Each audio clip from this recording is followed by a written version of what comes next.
Bismillahirrahmanirrahim. Assalamualaikum warahmatullahi wabarakatuh.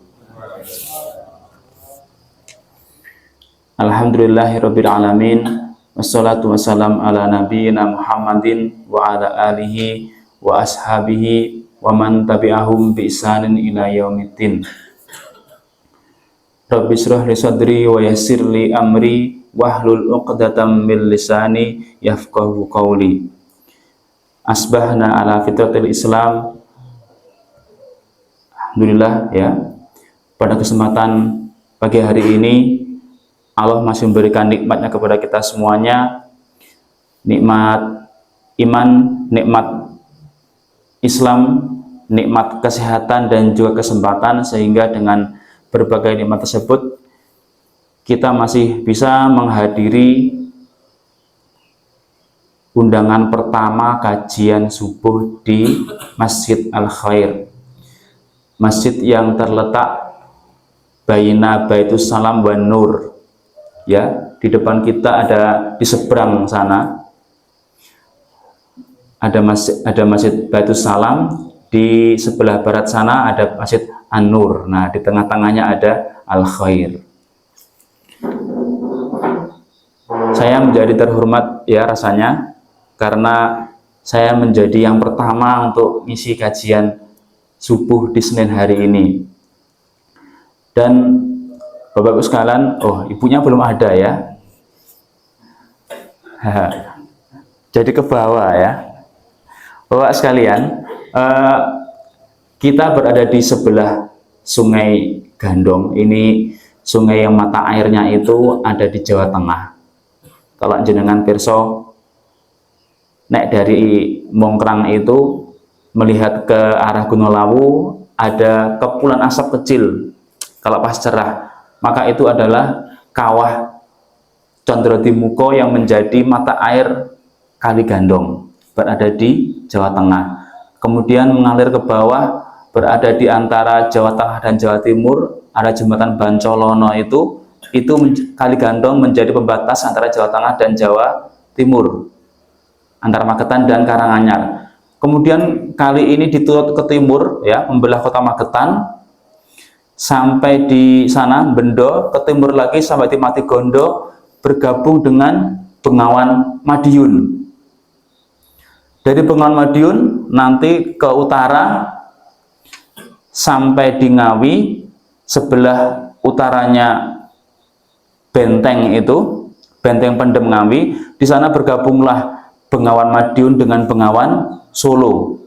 Ada tempuran di sana yang kalau dulu banjir 2007 itu di sana menjadi tempat paling ekstrim.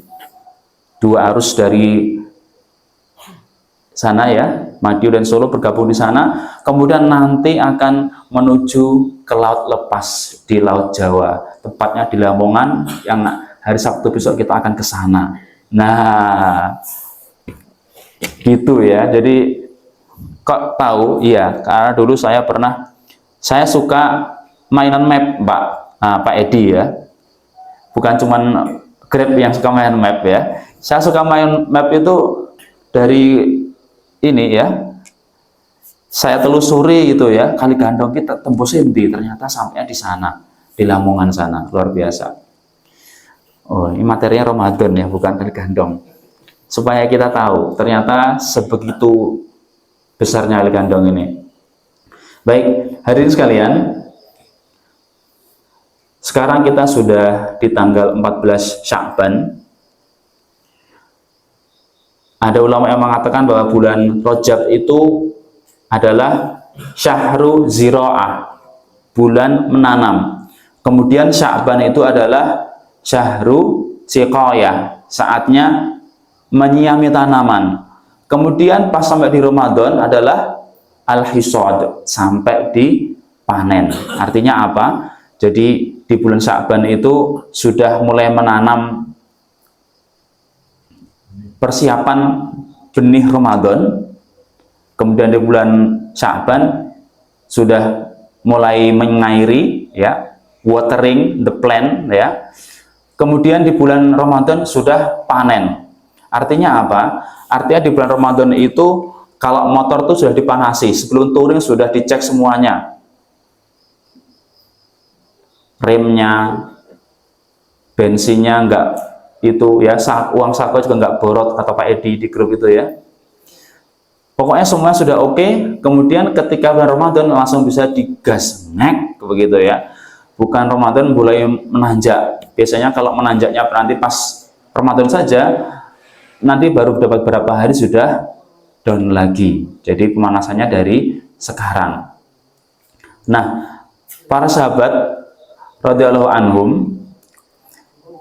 itu sebelum mereka sampai di bulan Ramadan, 6 bulan sebelumnya itu mereka sudah sangat mengharap bertemu dengan Ramadan.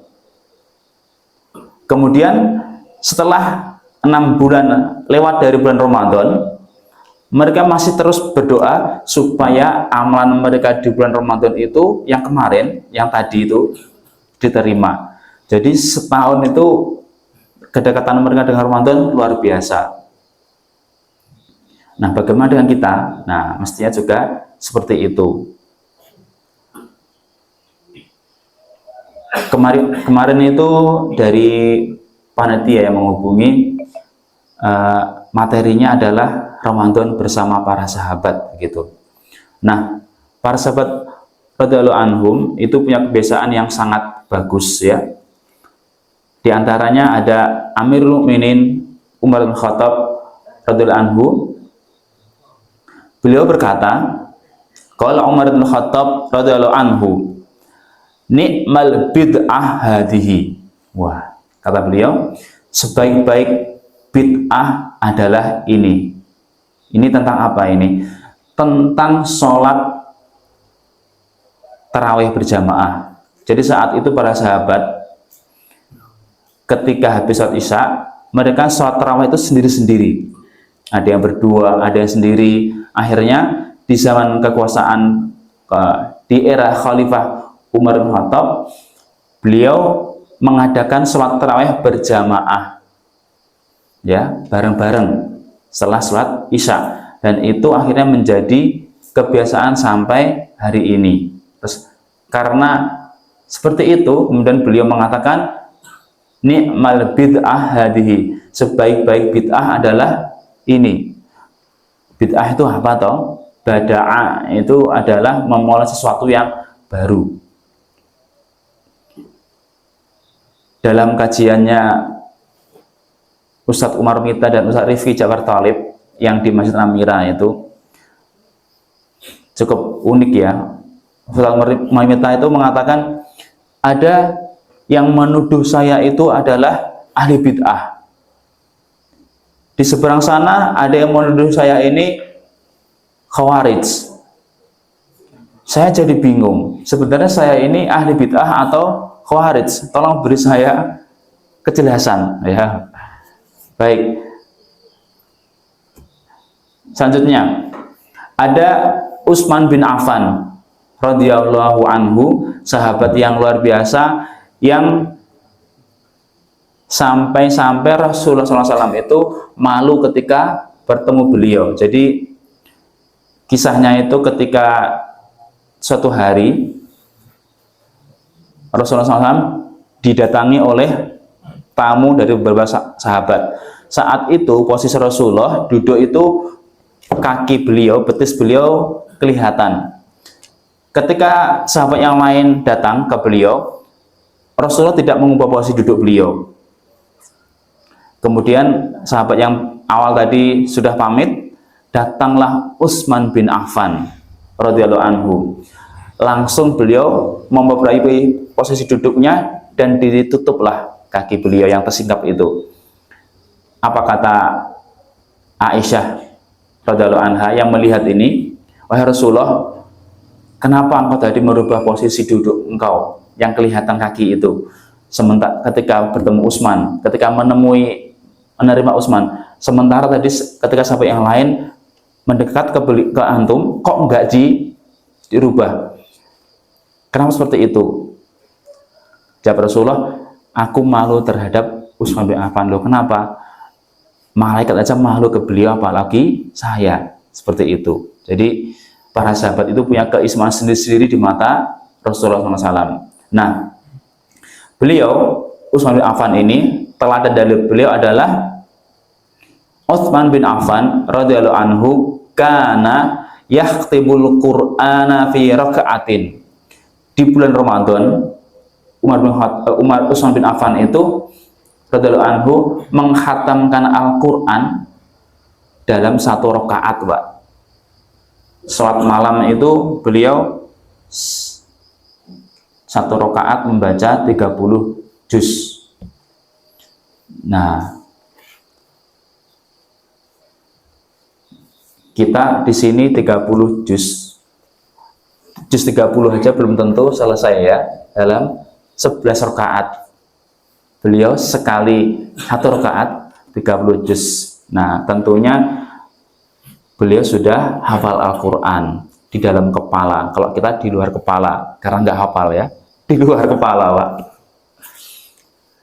Jadi luar biasa sekali ya teladan dari beliau ini.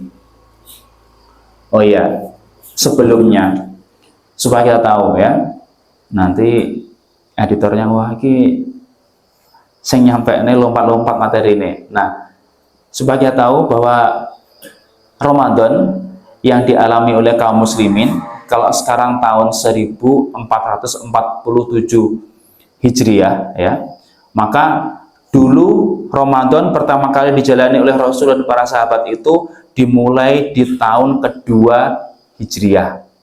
Jadi dikurangi 1 dari tahun Hijriah. Berarti Ramadan besok itu adalah Ramadan ke 1446 yang dilalui kaum muslimin sejak zaman Rasulullah. Nah, Ramadan saat ini juga sangat berat, Pak. Ramadan pertama kali yang dialami oleh kaum muslimin tahun kedua Hijriah, Madinah belum tertata dengan baik karena di sana juga air susah saat itu ya. Makanan juga susah. Kemudian turunlah kewajiban Ramadan itu. Puasa yang dulu sebelumnya hanya puasa Asyura, puasa di bulan Syura itu, bulan Muharram, 10 Muharram dan 9-nya itu, atau puasa 3 hari itu ya, setiap bulan, kemudian dijadikan bulan penuh 30 hari di bulan Ramadan tahun 2 Hijriah. Saat itu ketika turun, kemudian tidak adem-adem saja ya. Di tanggal 17 Ramadan terjadilah kira-kira apa, Pak? Wah, betul sekali ya Pak Tio, perang Badar. Terjadi perang Badar, perang pertama yang Allah menyebut dalam Quran dengan Yaumul Furqan, hari pembeda. 313 atau ada yang mengatakan 314 melawan 1000 pasukan kafir Quraisy dan menang. Berhasil menimbulkan kerugian di pihak musuh berapa? 70 tokoh Quraisy yang tewas dan 70 yang ditawan. Sementara dari kaum muslimin yang syahid 17 sahabat gitu ya, menang. Yang akhirnya karena kemenangan itu kemudian ada salah satu tokoh Madinah yang dulunya jadi tokohkan, kemudian sampai masuk Islam. Tapi masuk Islamnya pura-pura, Pak. Siapa kira-kira namanya? Tokoh munafik di zaman Rasulullah, Abdullah bin Ubay bin Salul. Kalau itu nama ulama sahabat, Pak. Ubay bin Ka'ab itu ya. Ini Abdullah bin Ubay bin Salul. Nah, tahun Ramadan kedua itu juga sangat berat bagi kaum muslimin ya. Di antara seperti itu tadi. Nah, kita lanjutkan. Monggo ya, silahkan mau sandaran juga boleh, tapi jangan terus PW, posisi wena ya. Sambil suasana masih adem seperti ini, terdengar gemericik dari Kali Gandong ya. Nikmat sekali ya. Oh iya, di sini belum mengalami ya masjid ini nanti ketika pas kemarau. Biasanya Kali Gandong itu mengeluarkan aroma, Pak, jangan bau lah ya, aroma. Dipercantik sedikit ya, aroma khas ya, yang berasal dari Sabrang Kidul sana ya. Nah, itu walaupun sudah ada ipalnya, tapi tetap aja yang dikeluarkan masih beraroma. Nanti harapannya masjid ini bisa tertutup semuanya, full AC, jadi aroma dari luar tidak masuk. Begitu ya, Tat ya? Iya. Kemudian karpetnya pakai parfum Masjidil Haram. Wah.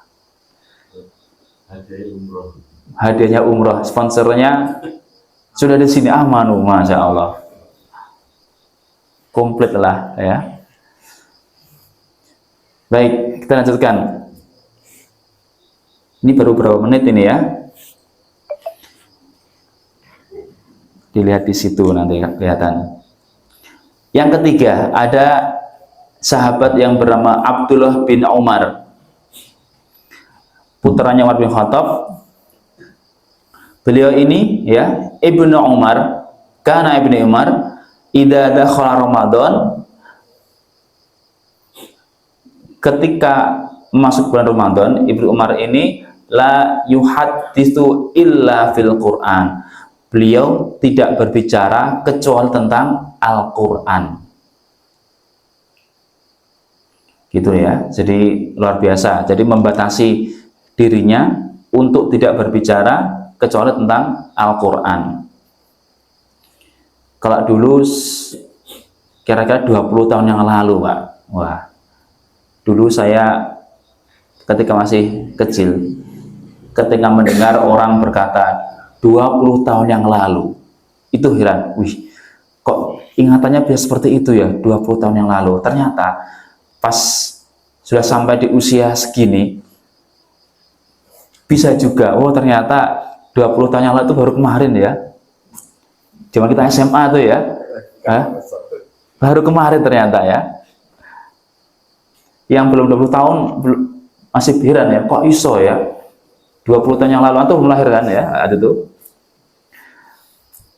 Nah, 20 tahun yang lalu itu ada seorang hafid kecil dari Iran sana.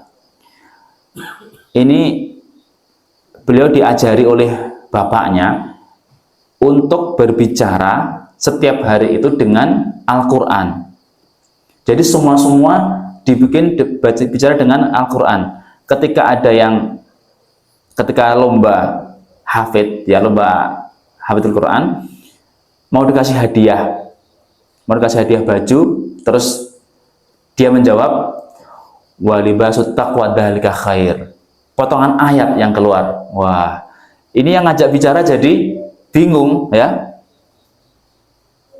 Setiap kali diajak bicara keluarnya potongan ayat. Nah, nanti bisa dicari di Google kalau masih ada ya. Nama depannya saya lupa, Husain, terus kemudian ada namanya Tobai, masih kecil waktu itu. Sekarang sudah hampir 30 tahun barangkali anak itu ya. Baik, kita lanjutkan. Ini ada gema suara jauh banget, di mana ini ya? Dari sini menggema jauh. Iya, betul ya. Kemudian ada teladan dari para tabi'in. Kalau sahabat itu, masih ingat Pak, waktu kajian di Buidi itu? Tabi'in itu apa pengertiannya?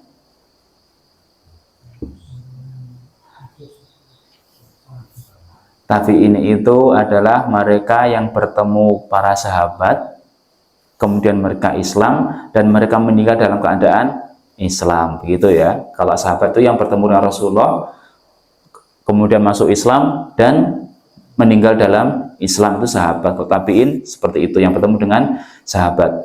Ada kibarut tabi'in, ya tokoh tabi'in yang dikenal dengan nama Az-Zuhri. Bukan, kalau Az-Zuhri itu gede, kalau kecilnya Zuhair.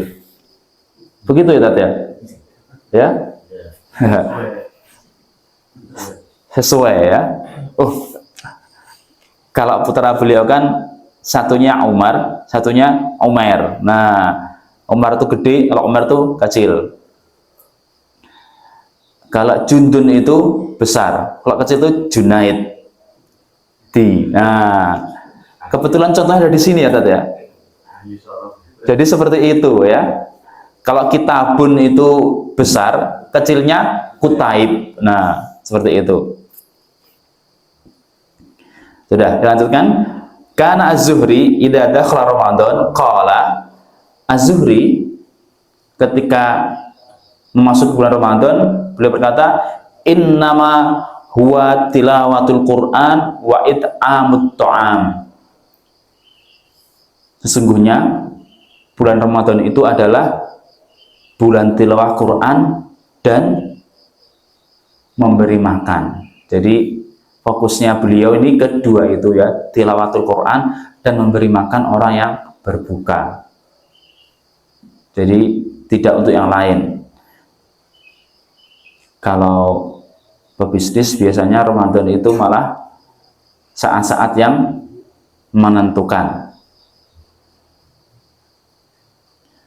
Golek sangu untuk bodoh. Nah, apalagi di 10 hari terakhir itu dipol-polke oleh usaha. Wah. Kita lanjutkan. Ada lagi kibarut tabi'in yang bernama Qatadah. Kana Qatadah yakhtibul Quran fi sab'. Qatadah ini di luar bulan Ramadan beliau rutin menghatamkan tilawah Quran itu dalam 7 hari sekali. Bisa dibagi ya, kalau 7 hari sekali berarti 1 hari paling tidak 4 juz yang beliau baca. Kemudian faida jaa Ramadan, kalau datang bulan Ramadan, maka fafi thalathin, maka beliau menghatamkan Quran tilawahnya setiap 3 hari sekali. 1 harinya 10 juz berarti. Ba'da subuh 2 juz, ba'da duhur 2 juz, dan seterusnya. Setiap habis sholat 2 juz ya. Kemudian faida ja'al ashru, maka ketika sampai di 10 hari terakhir, khatama kulla lailah, beliau menghatamkan Quran itu setiap malam. Wah, ini amalan mereka ya, orang-orang yang luar biasa, yang para sahabat dan tabi'in dan tabi' ini, Rasulullah sendiri menjuluki mereka sebagai khairul qurun ya, sebaik-baik generasi adalah qarni, yaitu beliau dan para sahabat, tsummal ladzina yalunahum, kemudian para tabi'in, tsummal ladzina yalunahum, yaitu tabi'ut tabi'in. 3 generasi emas Islam yang tidak akan tergantikan. Nah, mereka ini contoh dari mereka seperti itu, sangat luar biasa. Nah, dari kita mungkin dari awal Ramadan itu sudah punya planning bersama keluarga, kumpulan keluarganya. Ditanya, nanti target Ramadan bisa tilawah berapa juz per hari, atau mau target khatam berapa kali gitu ya. Jadi seperti itu untuk kita siapkan target-target untuk bulan Ramadan ya. Kemudian dari tabi'ut tabi'in ada Imam Malik radhiyallahu anhu. Kana Malik idza dakhala Ramadan, Imam Malik ketika masuk bulan Ramadan, farra min qiraatil hadis wa mujalasati ahli ilm. Beliau ketika masuk bulan Ramadan, beliau meninggalkan membacakan hadis dan majelis bersama ahlul ilm. Jadi beliau meninggal majelis, Pak. Jadi nggak ada taklim di bulan Ramadan, nggak ada kajian di bulan Ramadan di Imam Malik ini ya. Wa aqbala ala tilawatil Quran minal mushaf, dan beliau fokus untuk tilawah Quran langsung dari mushaf. Nah, ini juga bisa ditiru ya. Fokus ke Qurannya. Tapi yang ajaib di kita, Ramadan malah digunakan untuk sebelum witir ada kultum, setelah subuh ada kultum. Kenapa seperti itu, Pak? Karena banyak orang yang di luar bulan Ramadan, mereka hampir tidak pernah ikut kajian. Akhirnya pas bulan Ramadan dengan terpaksa ya diadakan itu. Nah, memanfaatkan momen. Apakah ini kemudian nggak sesuai dengan sunnah? Ya bagaimana lagi ya. Fikih hari ini dengan zaman dulu kan juga berbeda ya. Fikih wakilnya berbeda. Kalau zaman dulu orang rajin ke masjid, rajin ikut kajian. Nah, hari ini kalau enggak ikut kultum, kadang mereka tidak ikut kajian sama sekali. Jadi memanfaatkan momen ya ceritanya seperti itu.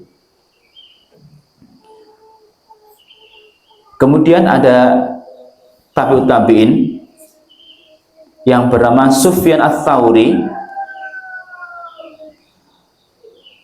Kana Sufyan Ats-Tsauri idza dakhala Ramadan taraka jami'al ibadat wa aqbala ala qiraatil Quran.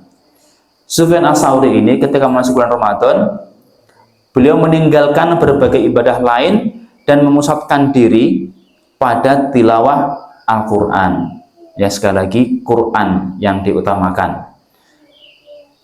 Karena sebagaimana kita tahu ya, sudah masyhur hadisnya bahwasanya Al-Quran itu pahalanya bukan per kalimat, bukan per halaman, tapi per hurufnya. Jadi kalau kita membaca alif lam mim, maka alif satu huruf, lam satu huruf, mim satu huruf, dan setiap huruf itu diberi pahala 10 kebaikan. Kalau ada bulan Ramadan bertambah lagi kali lipatnya. Jadi itu merupakan fadilah yang Allah berikan kepada umat Islam, terutama umat Nabi Muhammad SAW. Kenapa? Karena umurnya yang pendek ya. Berapa Pak umurnya umat Islam, umat Rasulullah? Hadisnya itu mu'tarqul maut baina sittin wa sab'in. Pertarungan kematian umatku itu antara 60 sampai 70, dan sedikit yang bisa melaluinya, yang bisa melebihi dari itu. Jadi memang usianya seperti itu ya, antara 60 sampai 70. Kalau ada yang lebih dari situ, maka itu kelebihan untuk beliau. Nah, berbeda dengan kaum Nabi Nuh yang sampai beliau sendiri rupanya 1000 tahun ya. Beliau jadi nabi selama 900 tahun, dakwah 900 tahun. Itu kalau umat hari ini kemangnya pol ya. Dakwah 900 tahun, Pak. Ustaz Zuhair, Anda sudah berapa lama tak dakwah tak? Terhitung dari lulus pondok tak? 95 tak? 95 sampai sekarang 2026, 31 tahun. Kadang ada anyelnya nggak tak? Was, orang kaya kayak wangel mana ya? Dodel wangel ya. Jaluk coro piye ya. Nah, seperti itu. Nah, ini apalagi 900 tahun. Sampai beliau Nabi Nuh itu sampai apal, Pak, polanya orang-orang kafir itu. Gimana polanya? Lam yalidu illa fajiron kafaro. Orang kafir itu mereka tidak melahirkan orang yang illa, kecuali pasti fajiron kafaro, lebih fajir, lebih kafir lagi, pokoknya lebih jelek lagi. Sampai hafal polanya. Karena apa? Lah usia 900 tahun, Pak. Sampai apal polanya orang kafir itu. Yuh. Seperti itu ya. Jadi apakah boleh kemudian sempat mengeluh ketika dakwah? Nah, salah satu nabi yang mengeluh ketika dakwah ya Nabi Nuh ini ya. Beliau berdoa seperti itu, akhirnya beliau berdoa yang mengerikan ya. Doa terkejam yang pernah ada di dunia. Gimana Pak? Masih ada ingat? Surat Nuh di 3 ayat terakhir itu. Wah. Doanya sangat mengerikan ya. Beliau berdoa, ya Allah, gimana Pak Tuk, ya pendekar ini? Kalau pendekar dakwah, ngalang-ngel gasak wah ya gitu ya. Keluarlah itu ya. Lagi Nabi ya, Nabi nggak mungkin melawan mereka secara langsung, akhirnya melawannya dengan doa. Yang kemudian gara-gara doa itu, kemudian beliau dikisahkan nanti di akhirat, ketika umat itu kemudian mendatangi beliau untuk memintakan syafaat pada Allah, beliau sampai kewo pada Allah. Kenapa? Karena dulu aku pernah meminta sesuatu yang sangat dahsyat pada Allah, maka aku nggak berani lagi minta syafaat. Seperti itu, Pak. Nah, ini doanya seorang dai mustajab. Jadi jangan macam-macam dengan dai ya. Nah, wah ini sudah ini ya. Sudah ya? 20 menit loh ya. Kasihan ini yang nanti masih sekolah, memandikan putra-putrinya, dulang. Masih dulang kalau pagi? Masih ada MBG kah? Nah, saya coba sekian ya kajian perdana pada subuh hari Senin. Nah, ini mestinya diganti ini ya. Kenapa?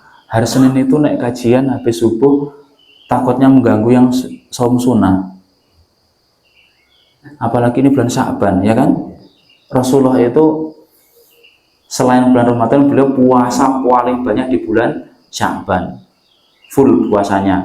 Kecuali di akhir-akhir Sya'ban karena nanti mendekati Yaumusyak ya hari-hari yang ragu-ragu apakah sudah masuk Ramadan atau belum, seperti itu. Diganti jadi kajian jelang berbuka. Wah, takjil gitu ya. Demikian yang bisa saya sampaikan pada kesempatan pertama kajian di Al-Khair ini. Semoga ini khair kulluh ya, baik semuanya untuk kita semuanya.